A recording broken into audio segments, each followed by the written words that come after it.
sin más preámbulo, quisiera iniciar hablando un poquito sobre el tema de hoy. Yo le pedí a los muchachos que me ayudaran allá atrás. El tema se llama Jesús es el Kyrios y el Soter. La verdad parecen palabras extrañas, pero creo que algunos de ustedes puede ser que ya estén familiarizados con ellas. Kyrios es la palabra griega para decir Señor, y Soter es la palabra griega para decir salvación o salvador. Ahí viene sotería y salvación, ¿no? Pero básicamente son los dos términos. Queremos hablar de Jesús como el Señor y Jesús como el Salvador.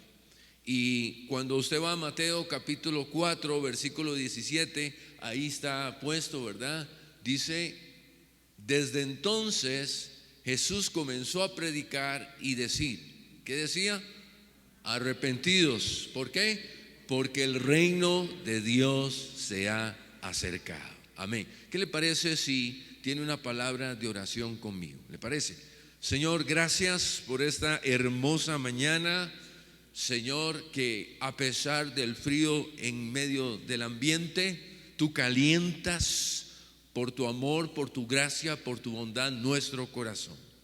Te pedimos que este corazón, Señor, que de alguna manera es el terreno donde tú quieres sembrar esta palabra del día de hoy, te pedimos, Espíritu Santo, que tú fertilices, fecundices, prepares este corazón y que esta palabra pueda ser sembrada ahí y que por tu gracia pueda dar fruto al 100% para la sola gloria de Dios.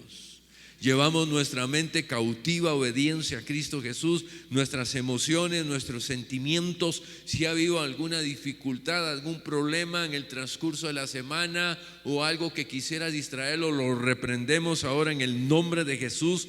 Recordamos que nuestra vida está en tus manos y Señor, si tú sostienes la tierra y sostienes el universo, ¿cuánto más no puedes sostener nuestra vida? Así es que ponemos nuestra vida, toda nuestra confianza, todo nuestro gozo está en ti. Descansamos en tus manos que sostienen no solo nuestra vida, sino la vida de nuestra familia, la vida de México y la vida de las naciones de la tierra. Así es que, Señor, recibe en esta mañana toda la gloria y la honra en el nombre de Jesús. Amén.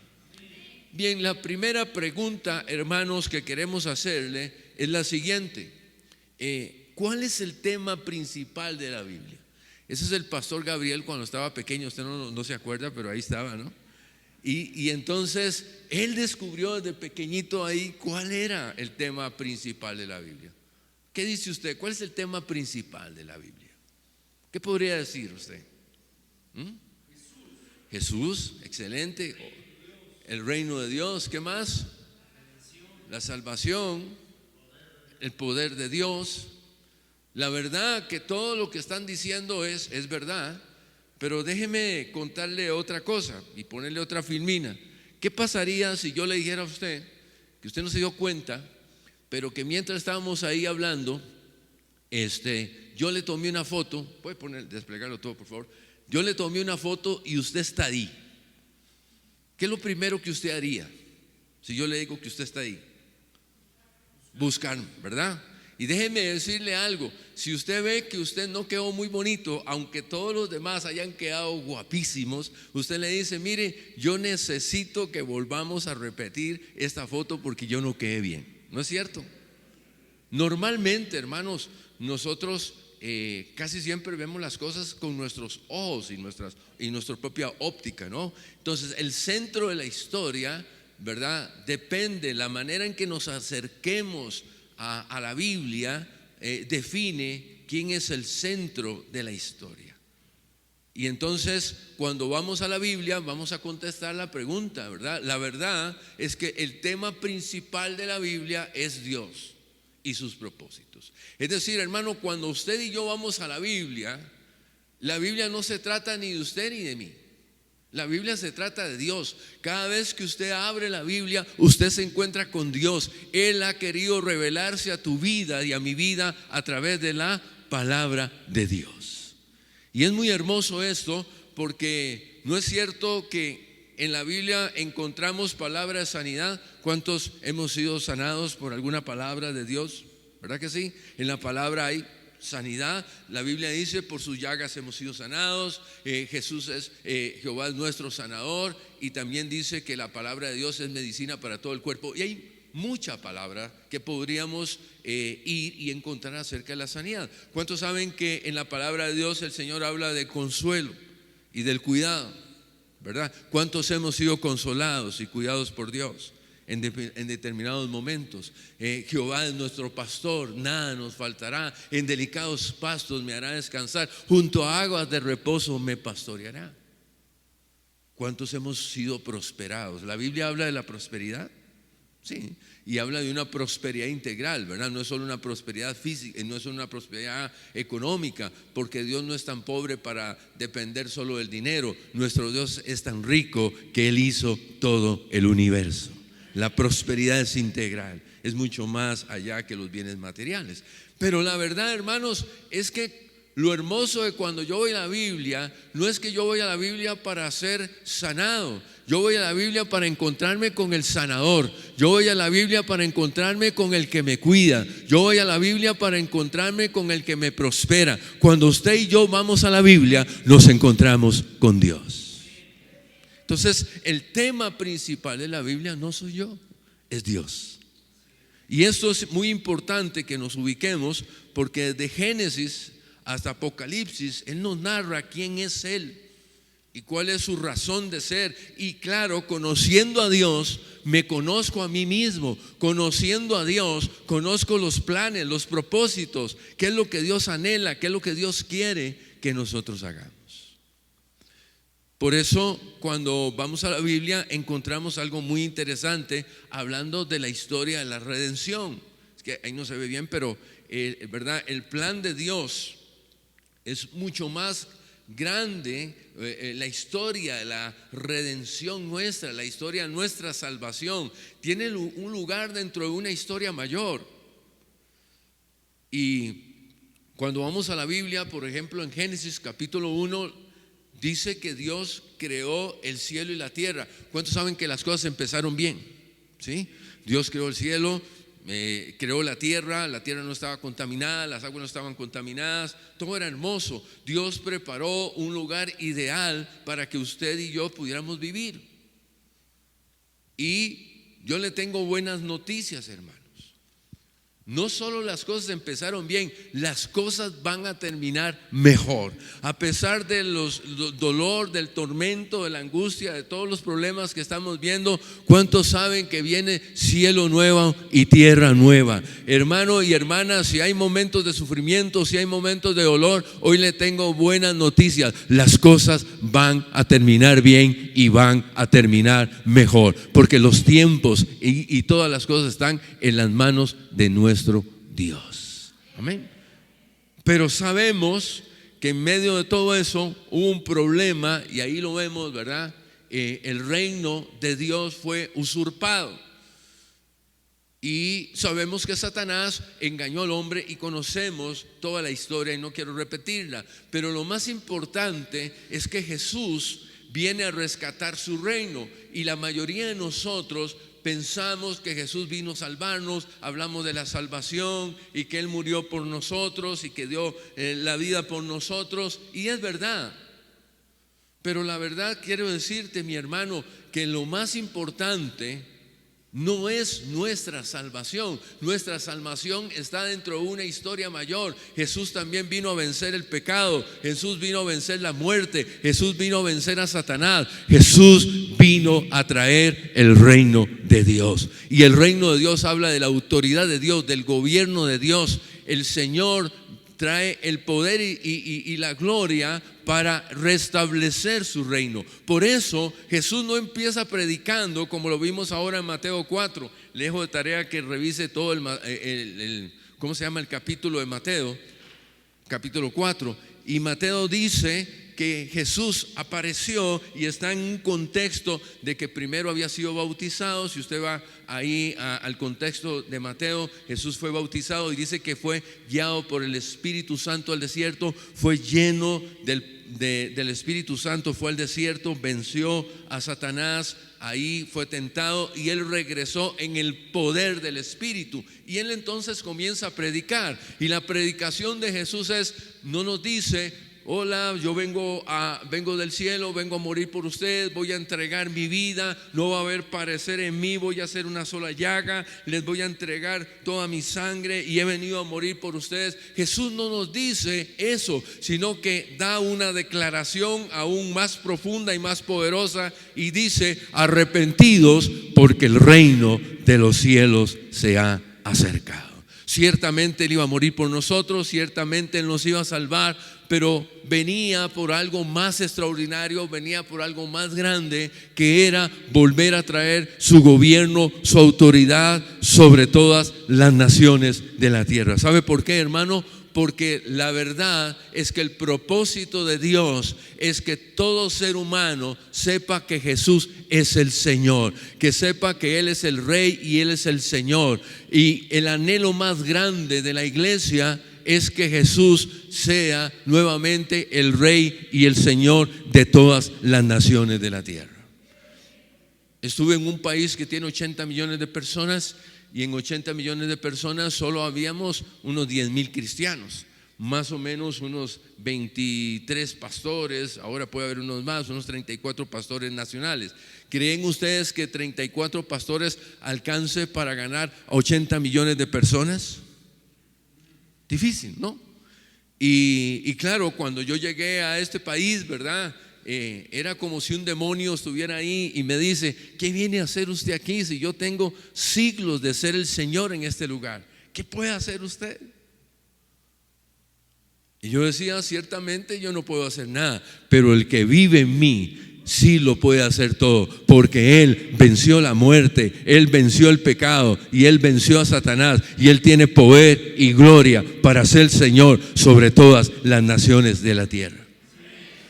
Vivía en un edificio de departamentos, eran 34 familias y la única familia cristiana éramos nosotros. Todos eran musulmanes. Usted caminaba 1 kilómetro alrededor, seguían siendo musulmanes. 3, 4 kilómetros alrededor, seguían siendo musulmanes, hasta que encontrábamos los otros hermanos del equipo nuestro que vivían como a 5 o 6 kilómetros. Vivíamos entre musulmanes, el 99.99 son musulmanes. Aquí usted dice que es cristiano y la verdad es que pareciera que le tiran a uno una alfombra roja y uno dice que es pastor y misionero y lo respetan y lo aman y lo quieren y uno se siente muy bien. Pero ahí yo decía que era un seguidor de Jesús, nos escupían, nos trataban mal, a mi esposa la tomaron del cuello y le iban a ahorcar, en fin, nos pasaron muchas cosas. Y hay gente que dice: ay, es que mi vecino no es cristiano y tengo muchas tentaciones. Bueno, lo invito para que vaya conmigo. No solo mi vecino, eran kilómetros de alrededor, nadie era cristiano. ¿Cómo vive un cristiano en medio de un mundo que no te quiere? Y sabe, a pesar de que al principio sufrimos un poco y pasamos algunas dificultades, al final, cuando nos vinimos, la gente hizo fiesta, nos dieron regalos y hubo algo extraordinario. Y cuando nos preguntábamos qué fue lo que pasó, si seguíamos siendo los mismos Carlos y Yamilel, los mismos personas que teníamos las mismas dificultades, que teníamos que orar todos los días, que teníamos que enfrentarnos a la vida, ¿cuál era la diferencia? Ninguna, hermanos. Lo único es que ellos decían: ustedes son cristianos, ustedes son extranjeros muy raros, no toman, no fuman, no andan detrás de nuestras mujeres, aprenden nuestro idioma, son amables, nos aman. Así debería de ser un verdadero musulmán. Y nosotros le decíamos: bueno, pues así no es solo un musulmán, así somos los seguidores de Jesús.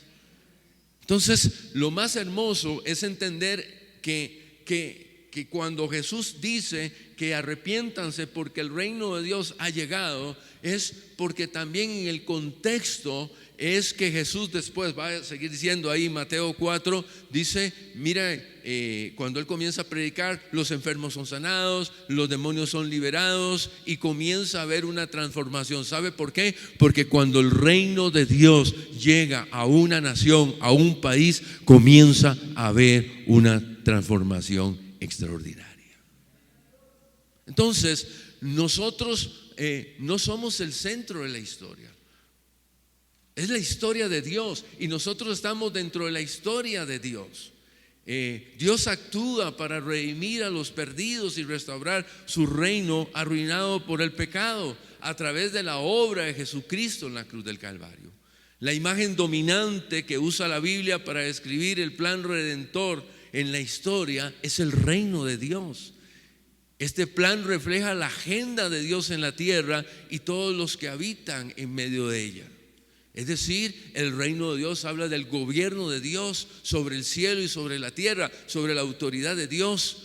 Dios es el Dios de la historia, el Dios del allá y el entonces, el Dios de aquí y de ahora. El Señor irrumpe en la historia y ahora es su historia, nuestra historia. Y para entenderla necesitamos considerar cómo se desarrolla a la luz del reino de Dios. Y solo así podemos comprender todo lo demás. Por eso, cuando hacemos un estudio serio, la próxima, cuando hacemos un estudio serio del Nuevo Testamento, vean qué interesante. Si usted analiza el Nuevo Testamento, en los evangelios aparece 130 veces la palabra Kyrios, Señor, y solo 2 veces la palabra Soter, Salvador. En el libro de los Hechos, 170 veces la palabra Kyrios, y ahí mismo también en el libro de los Hechos solo 2 veces la palabra Soter. En las epístolas de Pablo 260 veces la palabra Kyrios, 6 veces la palabra Soter. Y ahí en el resto del Nuevo Testamento 50 veces presentan a Jesús como Kyrios y solamente 6 veces a Jesús como Señor. Al final, en el Nuevo Testamento aparece 610 veces la palabra Jesús como Señor y solamente 16 veces la palabra de Jesús como Soter, Salvador. Pregunta: ¿sobre qué predicamos más? ¿Sobre Jesús como Soter o Jesús sobre Kyrios? ¿Jesús como Salvador o Jesús como Señor? Salvador. ¿Y sabe por qué lo hacemos? Bueno, una pregunta más: ¿por qué los escritores bíblicos que estaban tan cerca de Jesús, que vieron todos los acontecimientos, por qué describen más a Jesús como Kyrios y no tanto como Soter? ¿Hay alguna contradicción en la Biblia? ¿Será que el Nuevo Testamento está mal escrito o hay alguna contradicción? Para nada. Para nada, en la Biblia no se contradice. Nadie puede conocer a Jesús como el Señor si primeramente no lo conoce como el Soter. Yo no puedo conocer a Jesús como Señor si primeramente no soy salvo por medio de su gracia. Jesús es la puerta. Yo entro al reino de Dios a través de Jesús como Soter. Él es el Salvador. El reino de Dios llega a las personas humildes y sencillas que reconocen que Jesús es el Señor. Pero luego de que recibo a Jesús como Señor, de ahí hasta que Él regrese, vamos a tener que conocerlo como el Kyrios, como el Señor. No sé si me estoy dando a entender. Ahora usted dice: hermano, ¿qué tiene que ver todo esto con lo que nos está diciendo? Es que esto es fundamental. Porque cuando entendemos quién es un rey, nosotros no vivimos bajo un régimen, ¿verdad?, monárquico, pero los que entienden que es vivir bajo un sistema así, por ejemplo Daniel, que vivió bajo reyes, ¿verdad? El rey Asuero había dado una orden de que nadie podía orar 3 veces, o orar a otra persona que no fuera él.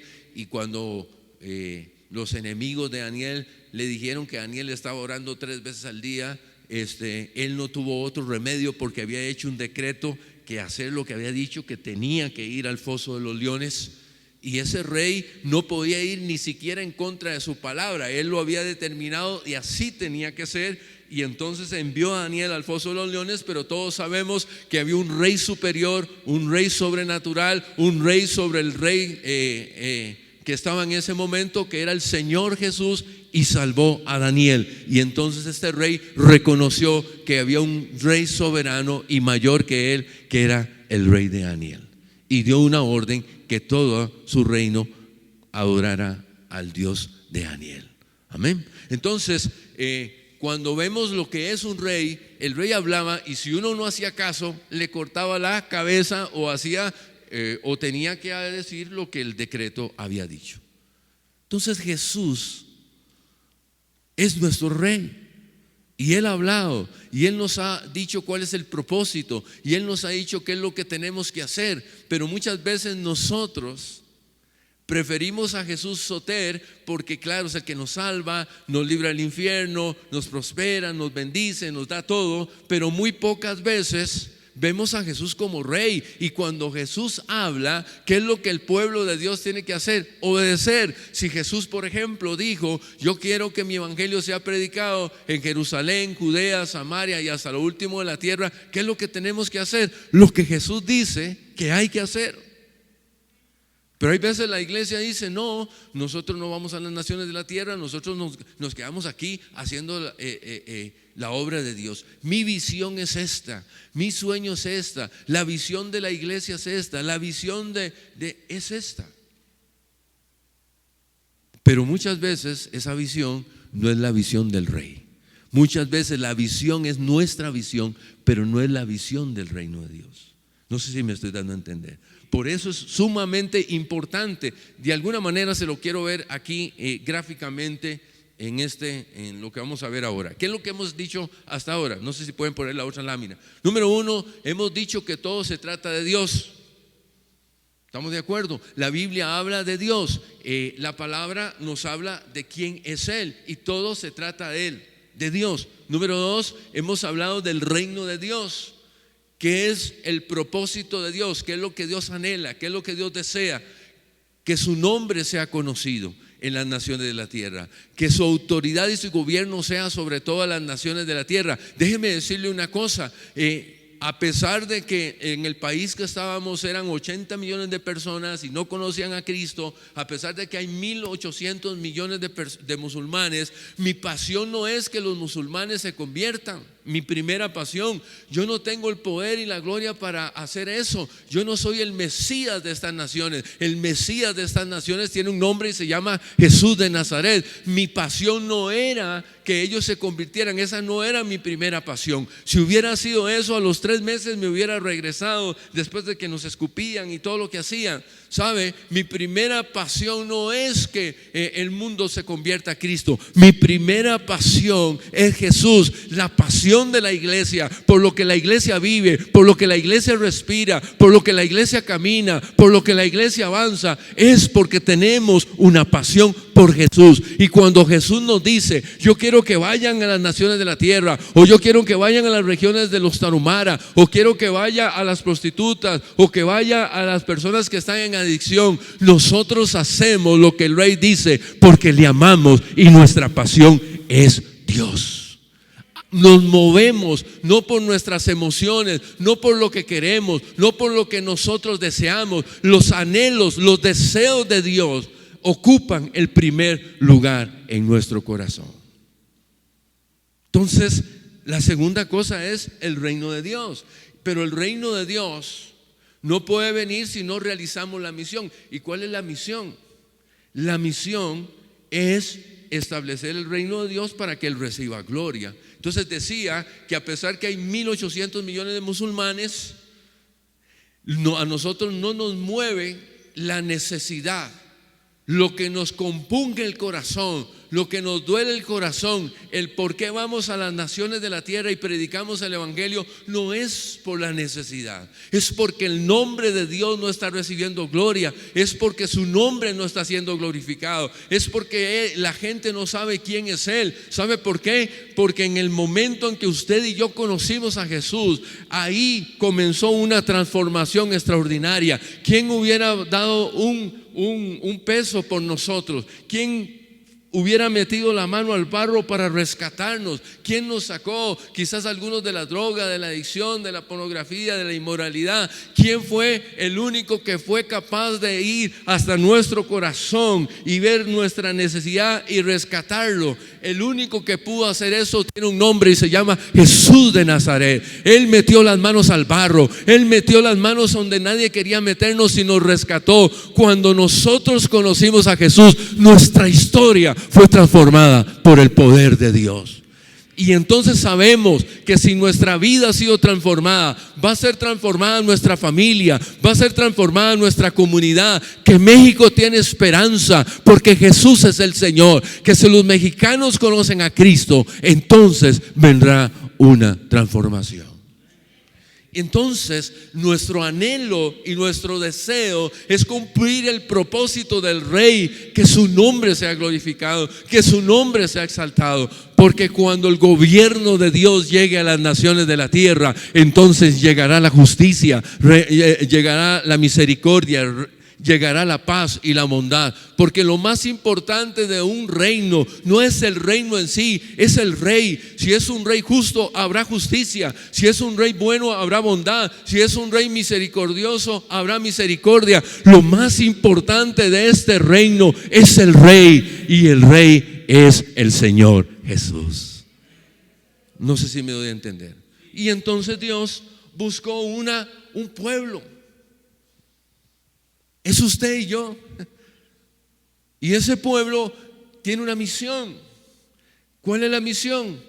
Proclamar el reino de Dios, anunciar el reino de Dios, hablar de las buenas noticias del reino de Dios. ¿Para qué? Para que todos reconozcamos que Jesús es el Señor. Por eso este autor, Howard Sidney, dice: la iglesia se mete en problemas cada vez que piensa que su trabajo es ser iglesia en vez del reino de Dios. Es una frase muy fuerte, pero ¿qué es lo que quiere decir esto? Déjeme explicarle un momento esto de alguna manera. Hay algunas veces, la iglesia es una comunidad preciosa. Aquí la gente viene y no solamente son miembros de una comunidad de fe. Aquí la gente viene, crecemos, somos discipulados, y la idea es que la iglesia pueda ser discípulos maduros que puedan ser capaces de conocer a Jesús como Rey, y entonces hacer la vocación o la voluntad o el llamado que Él nos ha dado particularmente. Algunos serán pastores, otros serán evangelistas, otros serán músicos, otros serán gente que vaya a rescatar a la gente de la calle, otros irán a otras naciones de la tierra. Hay diferentes llamados. Entonces la comunidad de Dios, la comunidad cristiana, es aquella que hace discípulos maduros capaces de conocer al Rey y hacer lo que el Rey diga. Sí, claro que sí. Esa es la responsabilidad de nosotros como iglesia. Pero también lo más importante es que estos discípulos maduros podamos dejar las cuatro paredes e ir y establecer el reino de Dios. Le decía que quería ponerle un ejemplo. Por ejemplo, si viniera un borrachito ahí ahora y está medio tomado, probablemente alguien le diga: no, aquí no entre, no puede entrar porque usted está borracho, vaya y después viene. O si entrara una mujer prostituta con una enagua muy corta, probablemente en algunos lugares le dijeran: no, aquí usted no puede entrar, porque va a contaminar la iglesia, porque nos va a contaminar a nosotros. Pero el que tiene una mentalidad del reino sabe qué hace: se va donde están los borrachitos y no solo le predica la palabra de Dios, sino que pone un centro de restauración para que muchos otros se restauren. La gente que tiene un corazón del reino va donde las prostitutas, por ejemplo, y les discipula y les anima y abre una casa de acogimiento para ellas, y entonces hace que muchas otras vengan al conocimiento de Dios. Es decir, la gente que tiene un corazón del reino de Dios es aquellas personas que salen de las cuatro paredes y comienzan a proclamar el gobierno y la autoridad de Dios sobre esas personas, sobre esas regiones y sobre esos lugares, y entonces comienza a haber una verdadera transformación. ¿Se imagina usted, hermano, qué hermoso sería que en el no sé, que en el gobierno federal de México los diputados, antes de hacer las leyes, se postraran de rodillas y adoraran a Dios antes de hacer las leyes. ¿Cómo serían esas leyes en México? ¿Sería México como es ahora? No. Entonces, ¿qué es lo que tenemos que decir? ¿Ha llegado el reino de Dios a México? Sí y no. Quizás para nosotros el reino de Dios está aquí y ha llegado, pero para México aún no ha llegado el reino de Dios. Y necesitamos que el reino de Dios llegue a esos lugares.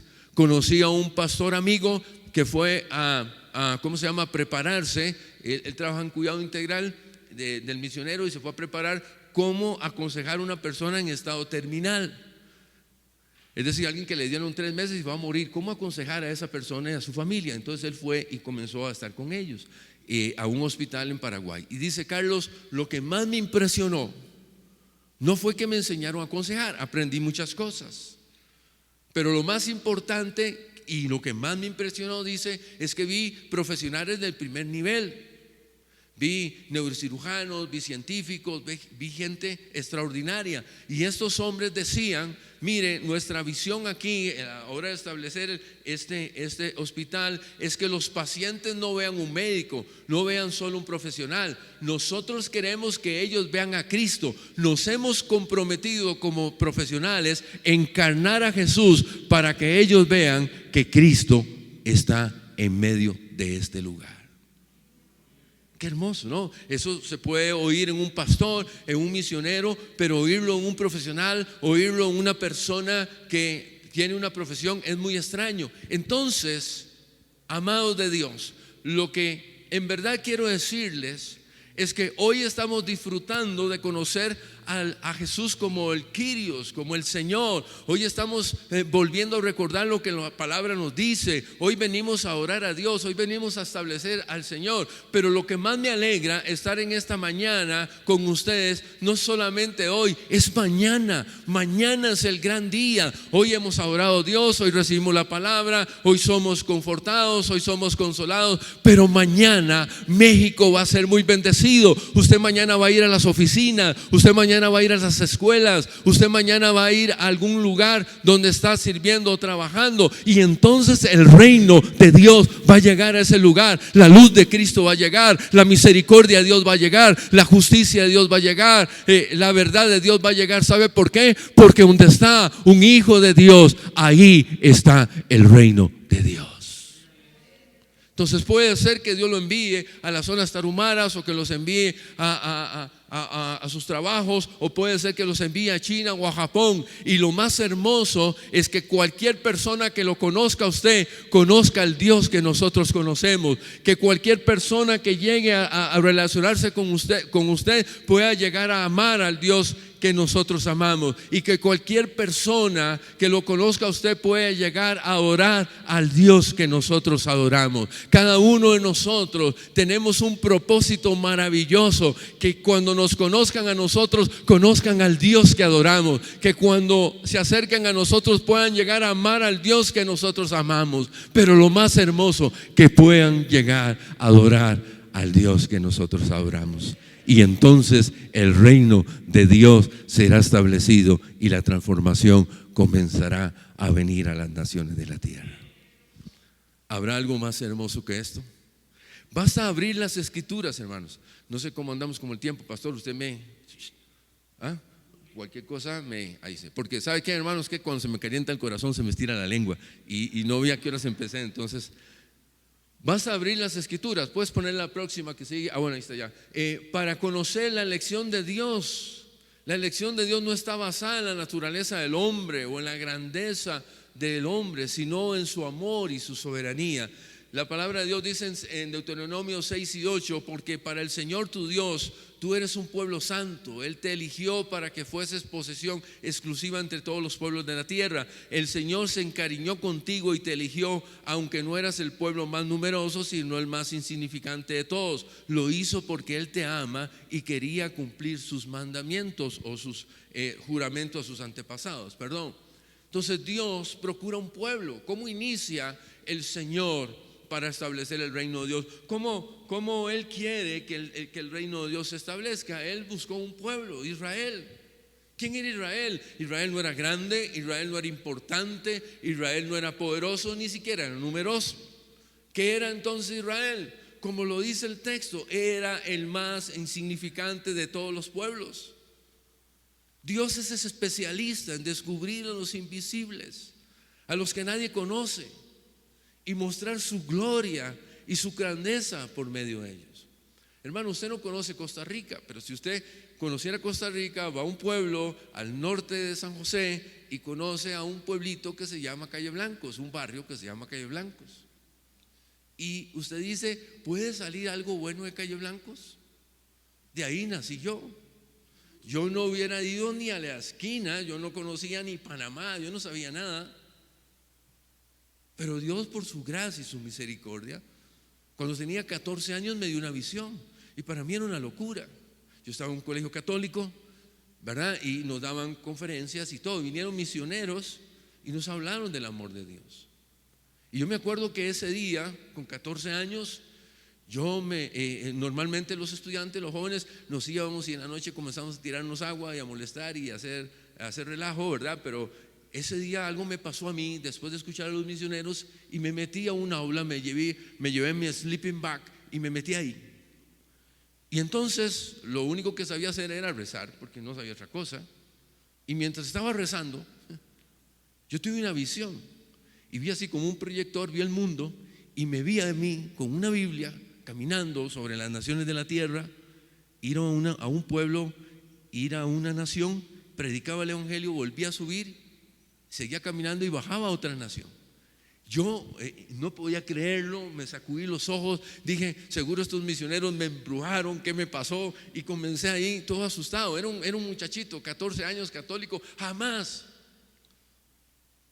me hubiera imaginado. Y años después, para la sola gloria de Dios, el Señor me ha llevado a más de 34 naciones de la tierra. He estado en los 5 continentes compartiendo la palabra de Dios.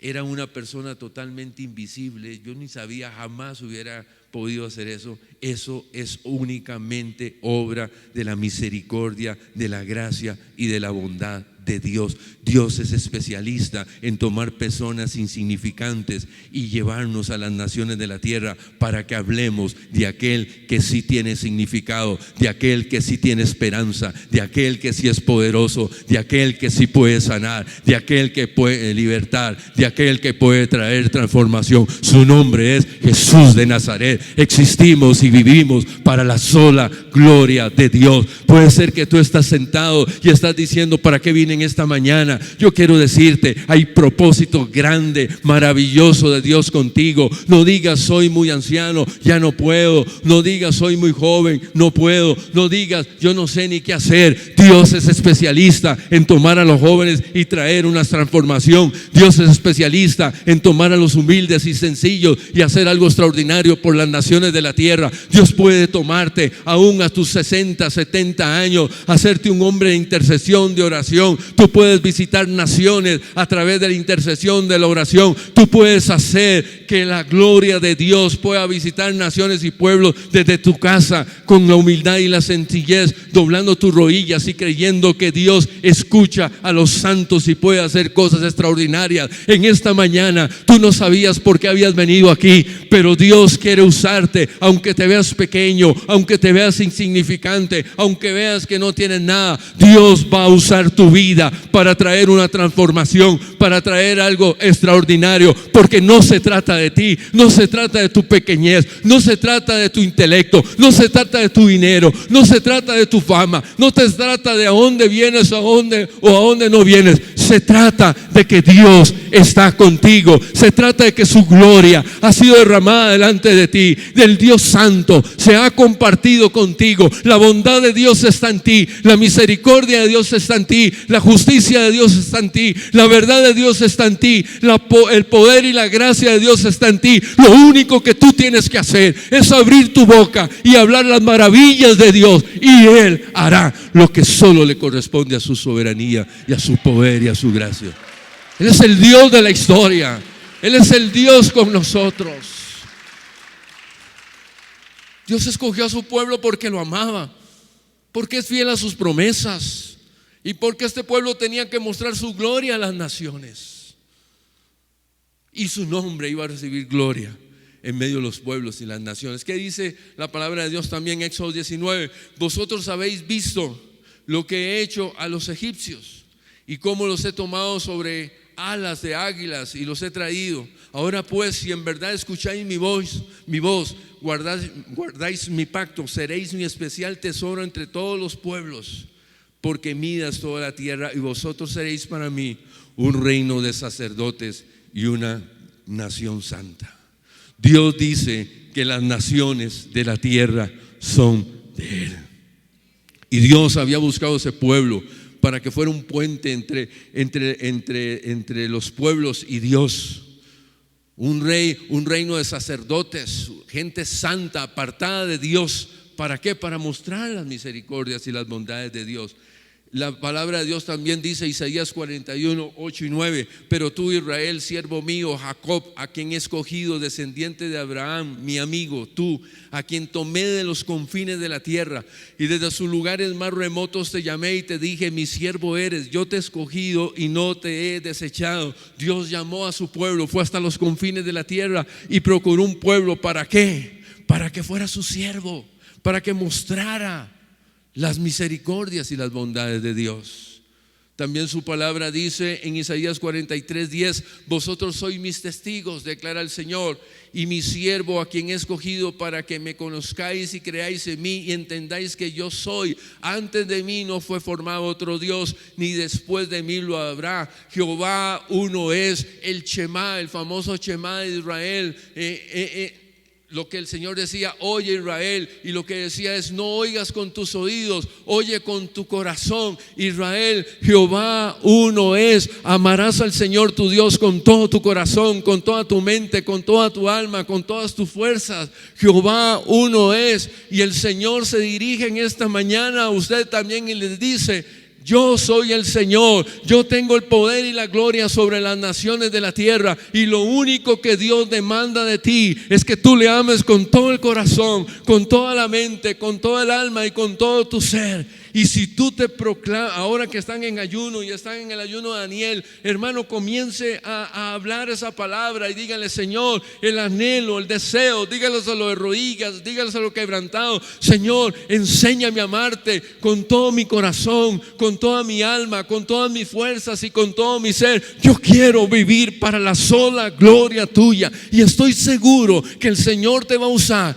para que el reino de Él llegue a donde Él diga que tiene que llegar. Porque lo único que Dios necesita es gente que le conozca y que quiera poner su corazón a favor del corazón de Él. La Biblia dice que Dios anda buscando, dice la segunda libro de Crónicas, Él anda buscando una persona que tenga un corazón completamente comprometido con Él para hacer algo extraordinario. ¿Cuántos en esta mañana quieren tener un corazón completamente comprometido para Él? De eso se trata el reino de Dios. Y dice también su palabra, Isaías 49:6: no es de gran cosa que seas mi siervo, ni que restaures a las tribus de Jacob, ni que hagas volver a Israel, a quienes he preservado. Yo te he puesto. Ahí viene el verdadero propósito. Israel, escucha: yo te he puesto ahora como luz a las naciones, a fin de que lleves mi salvación hasta los confines de la tierra. Pero ¿qué fue lo que pasó con Israel, hermanos? Se llenó de orgullo, de arrogancia, de altivez. Israel pensó que los importantes eran ellos. Israel se le olvidó que no era ni pueblo ni que no era nada y que todo se trataba de Dios. Y entonces, ¿qué pasó? Comenzó a ver a los pueblos debajo del hombro y comenzó a llamarle a los gentiles perros, y comenzó entonces a recibir las bendiciones solo para ellos y vivir solo para ellos. Se engordaron, se volvieron orgullosos, se volvieron egoístas y tomaron la bendición, y en lugar de llevar la bendición a las naciones de la tierra, se la robaron para sí mismos. Por eso Jesús tuvo que venir y buscó un nuevo pueblo. Y ese pueblo somos tú y yo. Y dice su palabra en Hechos 1:8: pero recibiréis ¿qué? Poder. Cuando haya venido ¿quién? el Espíritu Santo. ¿Para qué? Para ser testigos, para ser mártires, para morir por Él. ¿En dónde?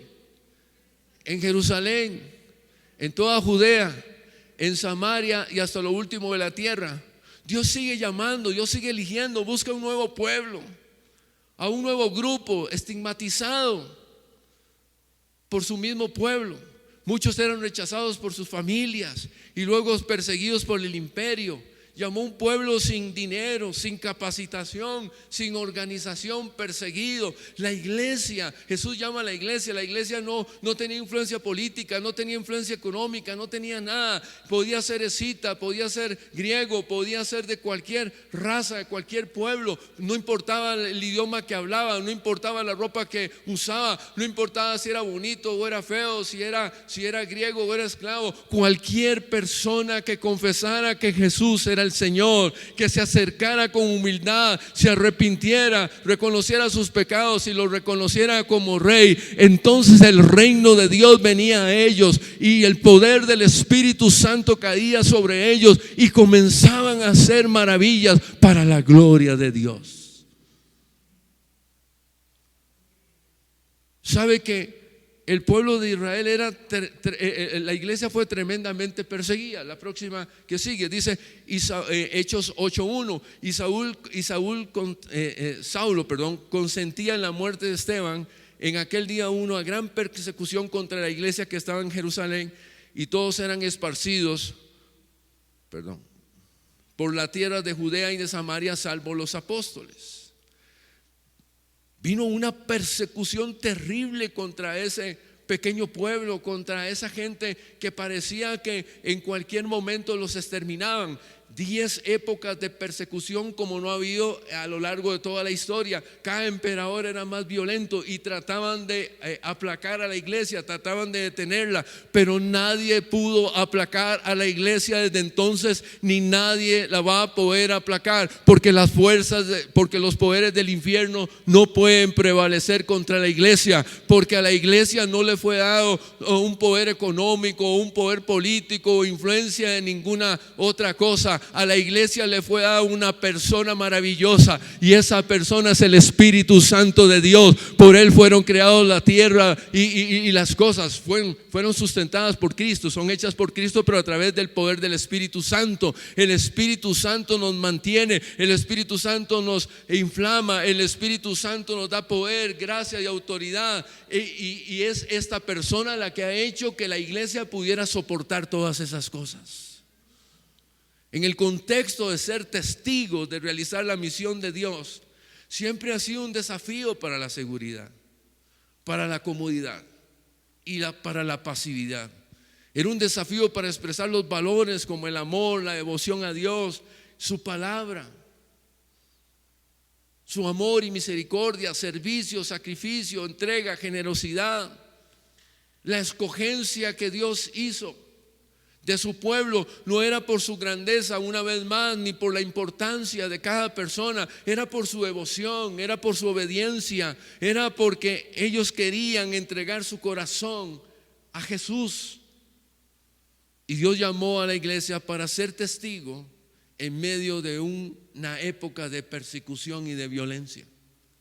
Yo sé que está habiendo un tipo de persecución, un tipo de violencia diferente en estos tiempos. Yo sé que Satanás ha cambiado las estrategias y ahora está trabajando a través de lo que yo creo que es una de sus más grandes armas, la distracción. Ahora usted puede estar distraído en lo que usted quiera, en el internet, en todo. Hay una distracción tremenda y nuestros ojos ya no están enfocados en Dios como antes estábamos enfocados. Pero déjame decirte algo, mi hermano, mi hermana. Llegó el momento de enfocarnos en Dios, de caminar en Dios, de hacer lo que Dios dice. ¿Sabe por qué? Porque el Rey soberano sigue contando con nosotros para que nuestra misión sea llevar el reino de Dios hasta los confines de la tierra, para que su nombre sea glorificado, para que su nombre sea exaltado sobre todas las naciones de la tierra. Su palabra dice, vamos adelante, su palabra dice: toda potestad me ha sido dada en el cielo y en la tierra. Jesús se paró delante de sus discípulos, Jesús se para hoy delante de la iglesia y una vez más nos recuerda: toda autoridad me ha sido dada, decía Jesús, sobre el cielo y sobre la tierra. Por tanto, id y hacer discípulos a todas las naciones, bautizándolas en el nombre del Padre, del Hijo y del Espíritu Santo, enseñándole todas las cosas que os he enseñado. He aquí, yo estoy con vosotros todos los días hasta los final de los tiempos, ¿no? Entonces, el Señor en esta mañana, la que sigue, por favor, aquí termino. El Señor en esta mañana se para y nos dice: toda autoridad me ha sido dada, y esa autoridad se la doy a ustedes. La iglesia del primer siglo tenía dos formas de evangelizar. Una era que mientras los perseguían, ellos tenían un estilo de vida, y el estilo de vida era vivir a Cristo, y mientras iban siendo perseguidos, iban caminando, iban testificando y hablando del amor de Dios. Pero también hubo otra manera. En el libro de Hechos nos lo narra, Hechos 13, dice que el Señor tuvo otra estrategia. Mientras estaban ayunando y orando, dijo: apartarme a Pablo y a Bernabé para la obra que yo les he encomendado. Entonces le dijo a la iglesia: apártanos, oren por ellos y encomiéndelos, y los envió como misioneros para predicar la palabra de Dios entre los pueblos que aún no conocían al Señor. Entonces la gran comisión tiene estas dos cosas. Número uno, pantataemne, es decir, todas las etnias tienen que conocer que Jesús es el Señor. No tengo tiempo para hablar ahora de los textos y todo eso que hay ahí, pero el Señor lo que quiere es que el reino de Dios llegue a todas las naciones, y hasta ahí hemos sido muy eficaces. Y yo creo que de alguna manera hemos entendido la primera parte de la gran comisión. Todas las etnias tienen que conocer al Señor, sí, pero Él no dijo que solamente las etnias. Él dijo: tapanta, todas las cosas tienen que conocer que Dios es el reino. Todas las cosas tienen que estar bajo el reino de Dios, bajo la autoridad de Dios, bajo el gobierno de Dios. Entonces, no, Él dijo: toda autoridad me ha sido dada, por tanto, ir y hacer discípulos a todas las naciones. Y nosotros nos hemos quedado solo en predicar el evangelio a las personas. Pero Dios quiere que demos un paso más allá. Las instituciones, lo que el hombre ha hecho, necesitan también conocer el reino de Dios. Los sistemas sociales que se han hecho necesitan conocer el reino de Dios. Necesitamos que los médicos y lo que hayan construido los médicos sepan y entiendan que el reino de Dios también ha llegado a lo que ellos han hecho. El reino de Dios necesita llegar al fútbol. El reino de Dios necesita llegar a los lugares de marginación. El reino de Dios tiene que llegar a todo lugar. ¿Por qué? Porque el gobierno de Dios es sobre el cielo y sobre la tierra. No sé si me estoy dando a entender, pero necesitamos seguir avanzando. Y yo creo que hasta ahora hemos estado, hasta ahora hemos estado trabajando un poquito y necesitamos esto. Entonces Dios nos compartió panta antropos, todo hombre debe conocer el reino de Dios, sí. Todo hombre debe conocer las buenas noticias de salvación, sí. Todo hombre tiene que conocer a Dios, sí. Pero luego toda etnia, toda nación, todo pueblo, pantataemnia, todas las tribus, pueblos, naciones, lenguas tienen que conocer al Señor, sí. Pero también tapanta, todas las cosas tienen que estar bajo el dominio, bajo el gobierno del Rey de Gloria. Por eso se hablaba tanto en el Nuevo Testamento de Jesús como Rey. Él es el Kyrios, Él es el Señor. Cuando Él regrese va a haber cielo nuevo y tierra nueva. ¿Sabe por qué? Porque el único que puede ser el Señor, gobernante del cielo y de la tierra, es el Señor Jesús.